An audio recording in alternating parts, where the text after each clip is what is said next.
明嘉靖44年10月初3，胡宗宪自杀了。准确的讲，他死于严嵩与徐阶的权力斗争。作为平定倭寇最大的功臣，他为大明朝留下了一个相对稳定的东南。临死之前，他写了一首诗：宝剑埋冤狱，忠魂绕白云。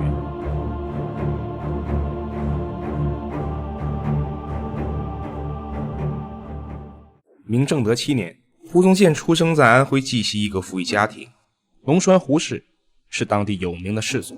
嘉靖17年，26岁的胡宗宪考中了进士，被安排在刑部官正。嘉靖19年，胡宗宪28岁，他得到了人生中的第一份正式工作——山东青州义都知县。此时明朝国力逐渐衰弱，民间地主乡绅大肆兼并土地。胡宗宪上任的义都更是遭遇干旱蝗灾，百姓们吃不起饭，便开始反对衙门，以至于义都匪患横行。胡知县的第一份工作并不轻松。上任之后，胡宗宪立即展现了他的政务水平。首先，他组织人手打击强盗，扑灭蝗灾。在民生改善之后，胡宗宪开始着手解决义都最核心的问题——赋税。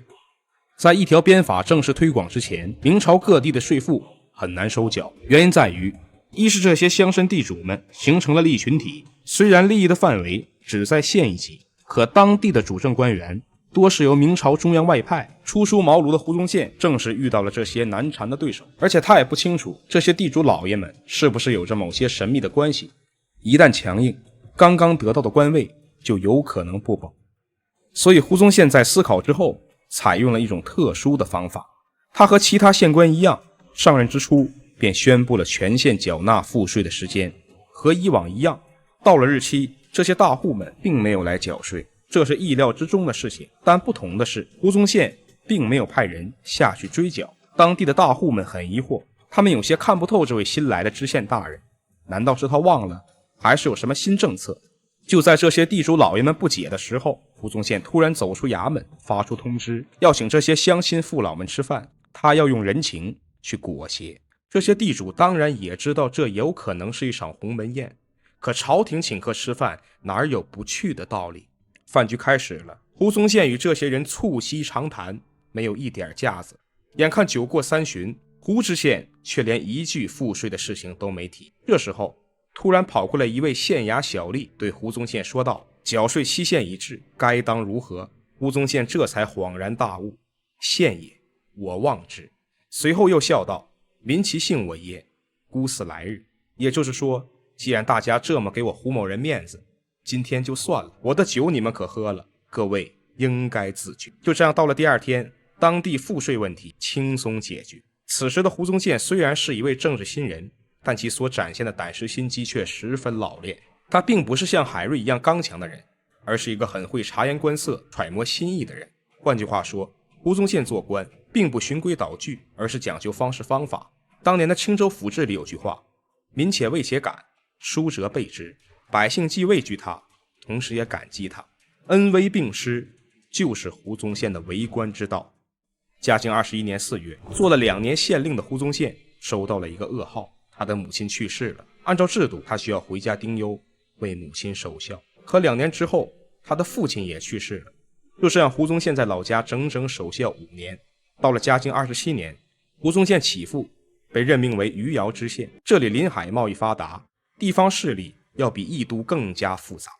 而胡宗宪在这里仅仅用了1年的时间，便先后解决了三山沙田军民纠纷与当地豪强对资源的垄断问题。胡宗宪县官做得十分出色，所以在仅仅1年之后的嘉靖28年，胡宗宪便得到了新的职位，他被提拔为督察院御史，巡按山西宣抚大同。而这份经历将改变胡宗宪的人生。宣大一带是明廷防御蒙古的边塞，而胡宗宪上任不久，他的工作便迎来了挑战。因为大同发生了兵变，明史写道：昭喜大同左卫军于洋河毒食，卒据而华。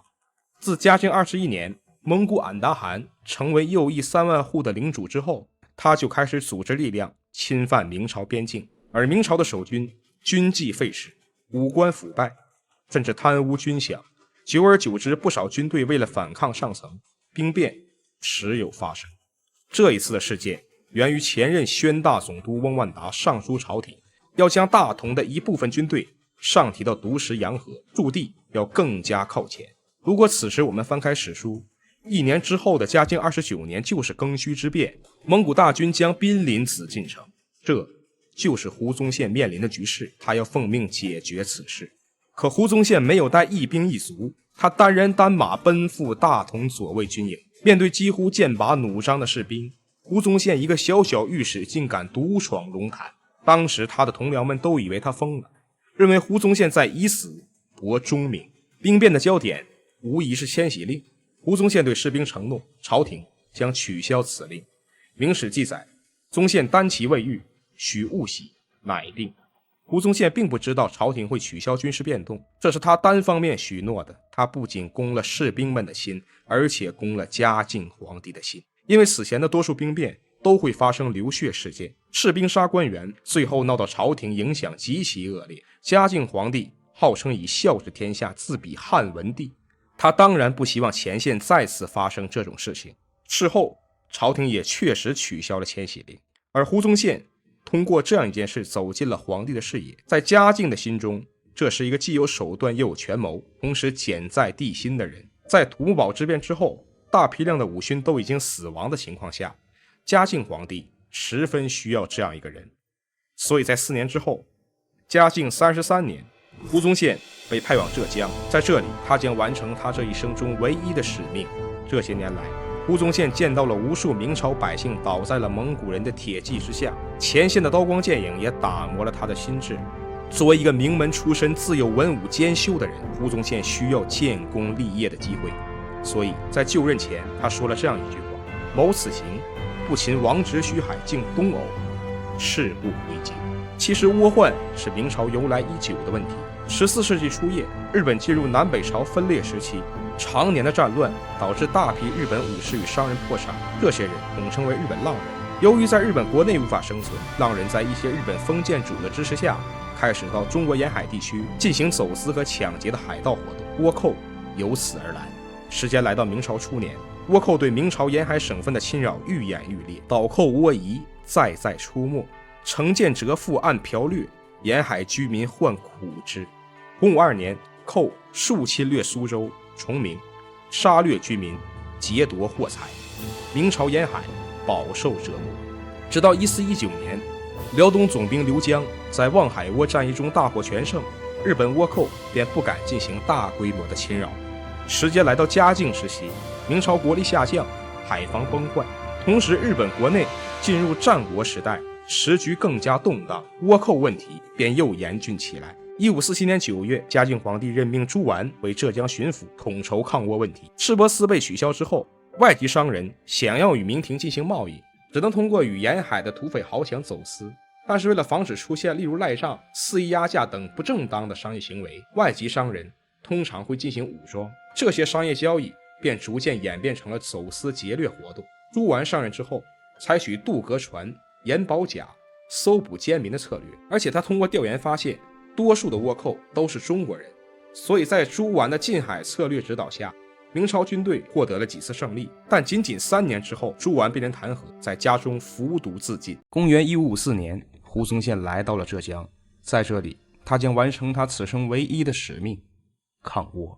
此时浙江的主要官员有3人，分别为总督张京、巡抚李天宠，还有奉命济海的工部侍郎赵文华。这3个人的关系很微妙，赵文华是严党，他是严嵩的义子，而张京是吏部尚书李默的同乡，李默和严嵩又是政敌。1554年5月，在胡宗宪担任浙江巡按的1个月之后，明军取得了王江津大捷。可就在张京和李天宠打算上报喜讯的时候，赵文华却找到了胡宗宪，他邀请胡宗宪和他一起弹劾张京。现在胡宗宪有2条路，要么与赵文华合谋，要么转身离开，留下清白。胡宗宪选择了前者，因为他被允诺成为新的浙江巡抚。就这样，胡宗宪成为了趋炎附势的人，因为在他的眼中，张京等人是无法根除倭寇的。之前的王江津大捷，虽然张京取得了抗倭以来最大的胜利，但是归根结底，他并不能够领导这项伟大的使命。面对那些狼虎一样的敌人，张京是一个勤奋有余但是又缺乏魄力的人。他永远也不会忘记嘉靖29年的北京城，永远也不会忘记他的老上司3边总督曾坚和前任首辅夏言，但他还是选择依附严嵩，为了他那句曾经留下的誓言。赵文华的奏书一到京城，在严嵩的授意之下，张京、李天宠被逮捕回京。胡宗宪从7品巡按升任4品巡抚，可胡宗宪刚刚上任，就迎来了一场溃败。当时的苏松巡抚曹邦甫打了胜仗，赵文华想要抢夺功劳，他就命令胡宗宪征调精兵4000，追击敌寇，可换来的却是宗宪兵死者1000余。此时的胡宗宪既不了解倭寇的战斗方式，同时也不熟悉浙江的地理环境，但失败却并没有影响胡宗宪的升迁速度。不久之后，赵文华还朝，弹劾吏部尚书李默，李默因此冤死狱中。胡宗宪升任浙直总督，总领抗倭事宜。至于嘉靖皇帝为什么要选择胡宗宪，一是嘉靖33年左右，正是嘉靖与严嵩关系最亲密的时刻；二是胡宗宪的出身和素养，皇帝也早有耳闻。南倭北虏问题一直是皇帝的心病，不然就算严党一再推荐，皇帝也不会选择一个没有用的人做如此重要的岗位。终于，胡宗宪达成了他的目的，眼下东南军政系在他一人。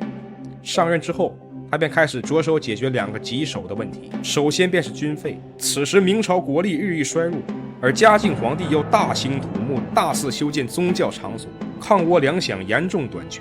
其次是人才，他需要良臣能将。自古以来，军国大事并不是一个指挥官就能解决的。他首先设置了提编法，将富户与百姓按照家产分级收取军费，清查全县的人丁、粮食、田亩等各项税收基数，分为10段，每年由其中1段承担徭役。这项新政的关键在于不再以户为单位征缴赋税，所以便打破了里甲制和军徭法以户数为基础，导致富户与官府勾结，向贫户转移负担的局限。钱的问题解决了，胡宗宪还需要解决人的问题，于是他先后招募提拔了徐渭、戚光、于大猷等人。在解决了人才和军费的问题之后，胡宗宪开始准备面对他真正的敌人——汪直，徽州人，胡宗宪的同乡。他原本是浙江一带的海上商人，因为朝廷的海禁政策沦落为寇。汪直作为倭寇的首领，与明朝军队交战已久，而且在势力逐渐扩大之后，他自己直接跑到了日本。胡宗宪在与徐渭商议之后发现，想要在战场之上直接击败汪直基本是不可能的，所以他们制定了先安抚后招降的策略。因为汪直实际上只是一个追求利益的商人，他先将汪直在明廷监狱关押的母亲和妻子释放，然后他派出陈可愿、蒋周去日本寻找汪直。蒋陈2人首先联系上了汪直的儿子汪敖，经过汪敖的引荐，在听过蒋陈2人的政策之后，汪直异常高兴。他虽然很有钱，但毕竟是朝廷的通缉犯，还是一个流亡海外的人。如果一旦被朝廷招安，不仅免了死罪，还可能有个一官半职。汪直说道：“于大猷绝我归路，故至此。若戴罪许氏，吾亦欲归耳。”但此时日本国王已死，各个岛屿之间并不融洽，此事需要从长计议。于是汪直留下蒋周，派陈可愿同汪敖一起返回浙江。胡宗宪在见到汪敖之后盛情款待，这给足了汪敖面子。可热情的背后是胡宗宪与徐渭的精心设计，汪直是不可能被轻易招安的。他们此刻的目的是稳住汪直，也就是先前制定策略中的先安抚，这样他们才能放开手脚去对付他们的另一个敌人。徐海也是徽州人，原本是汪直的手下，后来因为理念不合而分开。汪直的本质是商人，而徐海就是彻头彻尾的强盗。而胡宗宪当然也不是什么墨守成规的人，刚刚来到浙江的时候，他就曾经在井水中投毒，几百个倭寇被胡宗宪毒死。也正因此，胡宗宪被朝中一些满口知乎者也的文臣们嫌弃。可胡宗宪是不在乎，他的目的是解决问题。通过几次与徐海的交手，胡宗宪发现这个海盗还是一个军事素养颇高的人，而且徐海也不是一个人，他还有2个同党，分别叫做麻叶、陈东。所以胡宗宪制定了不同于汪直的策略，他打算从徐海的内部瓦解对手。他派出太学生罗龙文假意投靠，目的是了解徐海。经过罗龙文的反间计，徐海已经和他其他2个同党产生了嫌隙。不久之后，徐海在猜忌之中率领1万倭寇进攻造陵，胡宗宪则命令亲信夏正带着汪直儿子的信找到徐海，意思便是汪直现在已经准备归降了，你就不要负隅顽抗。徐海很惊讶，但这仅仅是第一层。胡宗宪料定徐海不可能投降，这依然是反间计，为了进一步分裂其与麻叶、陈东的关系。徐海看到信之后则说道：我们是兵分三路，这不是我一个人能决定的。夏正立即回道：陈东已有去意，就差你徐公了。这已经是再明显不过的挑拨，但由于之前罗龙文打下的基础，当局者迷，徐海正一步一步走进胡宗宪的陷阱之中。至此，陈东、麻叶、徐海三人之间的隔阂进一步扩大，徐海本人想要归顺朝廷的心也越来越强烈。不久之后，徐海派来使者和胡宗宪商讨退兵事宜，并索要财物。胡宗宪想都没想，直接答应，要什么给什么。徐海也算信守承诺，释放了200多名明朝战俘。陈东孤木难支，坚持了1天之后，也只能匆忙收场。胡宗宪此举精准地把握住了对方的心理，他可能不是在战场上冲锋陷阵的将领，但对付这些倭寇，没有人比他做得更好。几天之后，胡宗宪给徐海写了一封信，要求徐海作为朝廷招安树立的标杆，去剿灭吴淞江的海盗。此时的徐海正沉浸在自己高官厚禄的美梦里，在他解决了吴淞江的30多名海盗同行之后，他却并没有等来胡总督的嘉奖，反而等到了他的老对手于大猷。此时徐海终于幡然醒悟，但为时已晚，他已经走上了一条无法回头的路。在倭寇的心中，他已经是叛徒了，而在朝廷的心中，他从始至终都是倭寇。徐海害怕了，可是他已经深陷胡宗宪的圈套，也只能安慰自己，朝廷会给他一个光明的未来。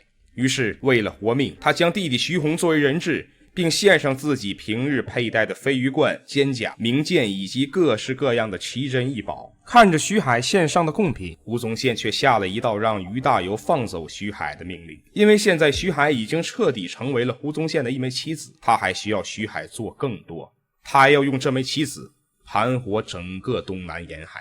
胡宗宪再次下令，要求徐海杀死他的同伴，作为新的投名状。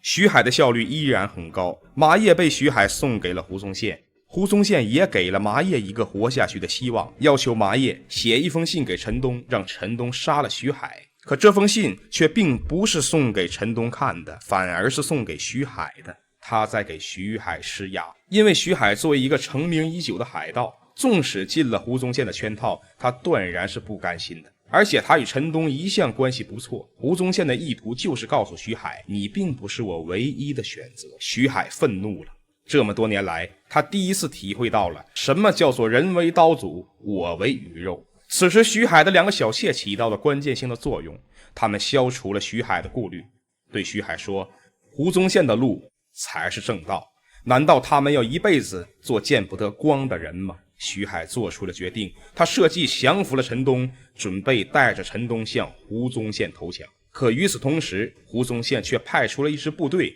偷袭了徐海的大本营，这也是一个态度，在没有让我满意之前，你只是倭寇。徐海确定了招安的日期，可他却在日期来临之前就率领着全部手下突然出现在胡宗宪的眼前。徐海在宣示他最后的资本，虽然他现在手上只有陈东一个筹码，但是他如果不这么做，只能一步一步被胡宗宪玩弄致死。此时已经成为尚书的赵文华又来到了浙江，虽然他是严党的头牌人物，可是他并没有见过这样的阵仗，他不敢面见倭寇，他下令不开城门。可胡宗宪执意要见徐海，你赵文华现在也拦不住他。海叩首服罪，宗宪磨海鼎，未遇之。徐海放弃了，可故事还远远没有结束。胡宗宪将陈东余部和徐海分别安排在2个地方，并且带话给陈东的部将，督府檄文徐海，要他晚上来捕捉你们。陈东余部大为恐惧，于是趁夜攻击徐海。徐海带着2个小妾苍忙出逃，在小路为兵器所伤。第2天，官兵包围了徐海，徐海投水而死。胡宗宪则将陈东、徐海等人的人头上报中央，嘉靖皇帝大悦，浙江一带的倭寇得到了有效控制。徐海就是真窝，从始至终胡宗宪从未想过要招安徐海，这一切不过是他麻痹的手段。徐海已经倒了，现在还剩下一个之前被稳住的汪直。汪直有钱有人，而且远在日本，对于缺兵少粮的胡宗宪来说更难对付。嘉靖36年10月，汪直率领大军进犯东南沿海，可他此次前来的目的是商讨招安。可浙江的民众以及官员并不买账，这些年来他们受够了倭寇的侵扰，他们并不知道汪直前来究竟是带着诚意还是欺骗。浙江沿海戒严了，时任浙江巡按御史王本固上书表示，胡宗宪的做法会大患于东南。汪直很气愤，他带着自己全部的心腹前来，换来的却是明朝的另眼相看。他让他的儿子带话道：我们奉诏而来，为的便是止息兵戈，安定边境，如今沿海却戒备森严，难道胡宗宪之前是在欺骗我吗？胡宗宪左右为难，他没想到汪直将招安的事情当真了，他还没有做好拉扯的准备，对方已经投降了。可眼下朝廷是不可能给汪直什么正经的待遇的，能不能留下一条性命都不好说。苦思良久，胡宗宪打算使用他从兵法上学到的苦肉计，他找到了汪直的另一个儿子，让他写信劝汪直放弃抵抗，立即投降。汪直回信说道：儿子，你太蠢了，你父亲我在这里，他们就会优待你，而我一旦上岸，全家便会同归于尽。现在汪直并不信任胡宗宪，所以他附加了条件，让朝廷派出人质，自己才会继续谈判。胡宗宪则派出了之前联系徐海的夏正，汪直则派出了自己的养子汪敖，还有叶宗满随着方大中和蒋周一起去找胡宗宪。胡宗宪是见过汪敖的，再一次盛情款待，他们就像多年未见的老友一般，把酒言欢。二人全部喝大了，睡在了一个房间。此时汪敖发现胡宗宪的桌子上有份奏书，上面写着请求朝廷招安汪直。汪敖大喜过望，第二天便带着录好的奏书和夏正返回汪直大营。可他们不知道的是，这份奏书是胡宗宪事先安排好的。与此同时，胡宗宪檄文诸部武将联络起部，以防逃逸。汪直在看到胡宗宪的奏书之后有些动摇，而且他眼看周围的明军将领一个一个环伺周围，跃跃欲试，自己这么强撑下去也不是什么好办法。于是汪直决定孤注一掷，登岸面见胡宗宪。胡宗宪竭尽全力地安抚汪直，并且准备将奏书上书嘉靖皇帝，希望让汪直去手术边关。但在人的一生当中，有些事情是由不得自己的。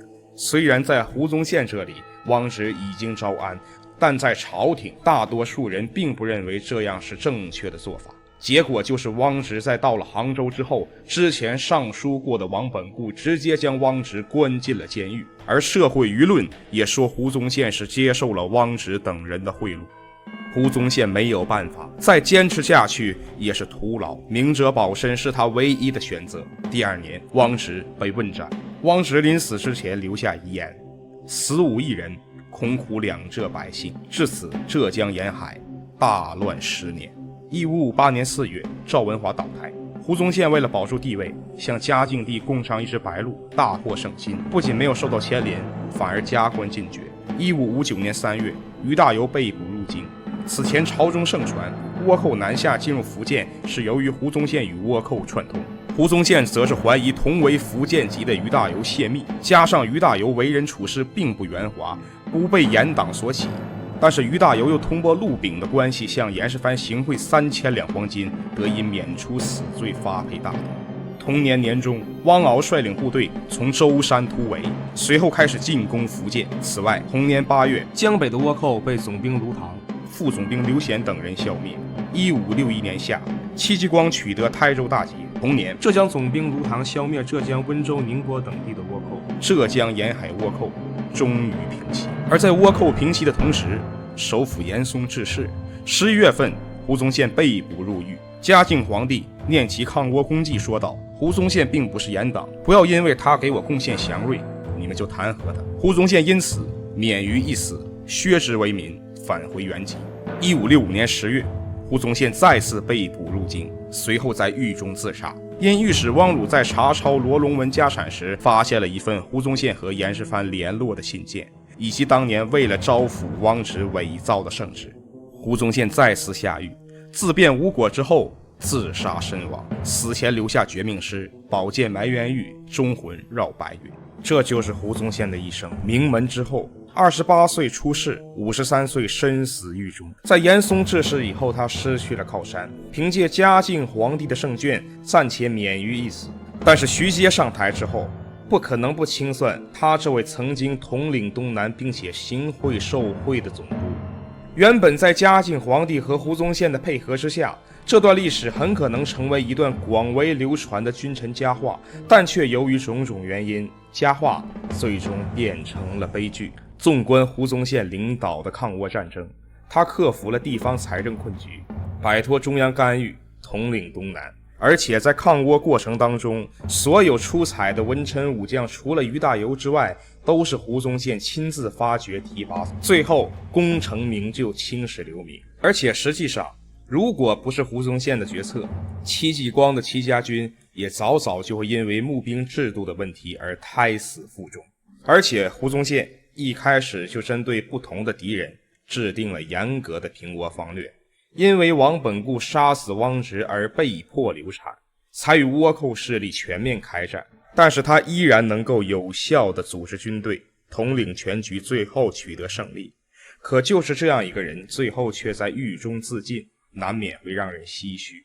可胡宗宪选择的就是这样一条路，从嘉靖皇帝钦点他到浙江担任巡按开始，这条路就注定了。因为在严嵩专权时期，想要获得权力，就必须与其深度合作。他选择与赵文华一起诬告前任总督，以此为投名状，换取统领东南军政的机会。不难发现，胡宗宪在施政的过程中会使用一些手段，但在他担任总督之前，他的仕途几乎是没有污点。倭寇平定之日，就是胡宗宪下狱之时。所以当卢虞七流4大总兵能够在正面战场歼灭倭寇的时候，胡宗宪的结局也就注定了。但是我好奇的是，他为什么要做这样的选择？是不是一定要走这样一条路？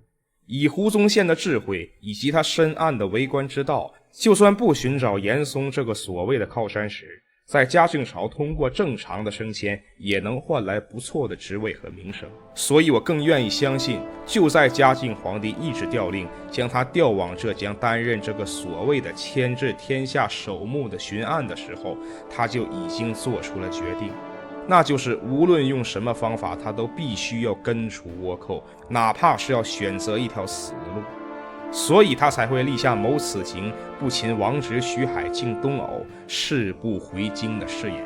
毕竟如果是为国事而死，他胡宗宪就是忠臣。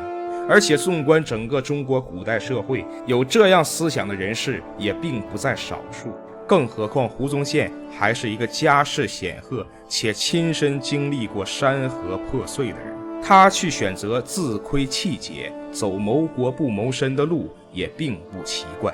而胡宗宪是不是也可以不选呢？当然可以。其实对于当年的官员，不选才是人之常情。因为在嘉靖皇帝营造的群臣争权的局面下，更多的官员为了自保，也就宁愿看着大明朝最富庶的东南被那些为了谋取个人利益而与外籍海盗同流合污的所谓的商人弄得满目疮痍。在400多年前的明朝，就是这样一个可以建功立业的机会摆在胡宗宪的面前，是加入严党配合赵文华，诬告不足以成事但是名声很好的张经李天宠去搏一搏自己出任浙直总督的机会，还是转身离去留下气节，做一个上不愧君父下不负黎民百姓的巡按御史？是非曲直，善恶中间，都在他胡宗宪的一念之间。了却君王天下事，赢得生前身后名。我想当时胡宗宪的脑中可能会想起这样一句话吧：我大明两境13省，疆域万里，子民百兆，治大国如烹小鲜。